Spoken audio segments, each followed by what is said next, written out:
welcome back. In this section, we will be talking about jobs in PowerShell and how we can set up jobs and how we can run processes in the background. So a little bit about the jobs Excel. So jobs are actually the jobs or processes that are running in the background and executing the task that you provide is like a job to them, and they will be executing their job in the background. So in PowerShell, we have the commands for that. The one is start job.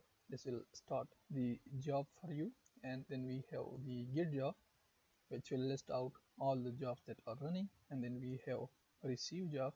This will return the result of the job, and then we have remove job. To Let's see where we have it. Remove job. This will remove the job.